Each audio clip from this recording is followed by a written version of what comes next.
শীতের থেকে রেহাই দিতে দুস্থদের মধ্যে শীতবস্ত্র বিতরণ করলেন বিজেপি সংখ্যালঘু মোর্চা নেতা জিমিদার। মালদা মানিকচকে এনায়েতপুর অঞ্চলের মোমিনটোলা এলাকা থেকে শীতবস্ত্র বিতরণ করা হয়। জানা গেছে শুক্রবার সকাল নাগাদ এনায়েতপুর অঞ্চলের দুস্থ এবং প্রতিবন্ধী আনুমানিক 50 জনের হাতে শীতবস্ত্র তুলে দেওয়া হয়। এই শীতবস্ত্র পেয়ে খুশি দুস্থ মানুষেরা। আরও জানা গেছে বিজেপি সংখ্যালঘু মোর্চা নেতা জিমিদার বরাবরই দুস্থদের পাশে থেকে আসছেন। আবারও নিজের ব্যক্তিগত উদ্যোগে দুস্থ মানুষদের হাতে নিজের প্রতিনিধি মারফত শীতবস্ত্র বিতরণ করেন। এ বিষয়ে বিজেপি নেতা জিমিদার জানান, আমি দুস্থ মানুষদের পাশে রয়েছি। আজ নিজের ব্যক্তিগত উদ্যোগে প্রায় 50 জন গরিব মানুষদের মধ্যে শীতবস্ত্র বিতরণ করলাম। আগামী দিনগুলোতে আমি গরিব মানুষের পাশে থাকব। মানিকচক থেকে পার্থ ঝায়ের রিপোর্ট, বিএমটিভি নিউজ নেটওয়ার্ক। 50 জনকে দিলাম আজকে। কোথা থেকে বিতরণ করলেন আজকে? কোন জায়গা থেকে? এনায়েতপুর, মোমিনপাড়া। কোথাকার মানুষদেরকে দিলেন কম্বল? এখানে গ্রামের লোক আছে, গ্রামের আছে কিছু, অনেক পাশেরও আছে, গ্রামের পাশে।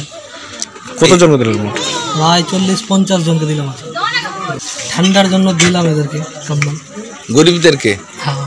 আচ্ছা, কার উদ্যোগে দিলেন? কে করালো? জিমিদার, বিজেপি। আচ্ছা, কেমন লাগছে? ভালো লাগছে। আচ্ছা, এরকম দাঁড়ায়ও? হ্যাঁ, এরকম অনেকটা দিয়েছে। আরো আগামী দিনে কি ভাবনা চিন্তা আছে? আরো দিব, পাশে থাকছি, আরো পাশে থাকবো গরিবের। 50 জনকে কম্বল দিল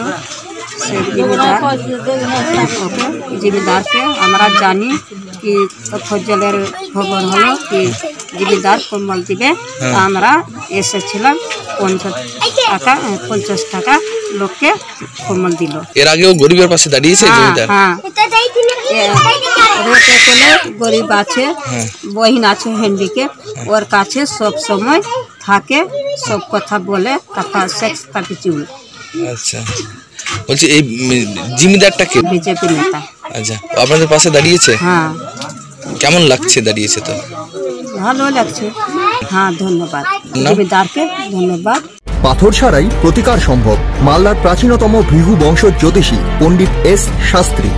দাম্পত্য সমস্যা, বিবাহে বাধা, ব্যবসায় অবনতি, পরীক্ষায় অকৃতকার্যতা, ভাগ্য গণনা, গোষ্ঠী বিচার, ঠিকুচি গোষ্ঠী এবং মৃত্যু ছাড়া সকল সমস্যার সমাধানের জন্য যোগাযোগ করুন জগদম্বা জ্যোতিষ কেন্দ্র, বিবেকানন্দ স্কুলের পাশে, মালদা। মোবাইল 09733027832 অথবা 09332056956।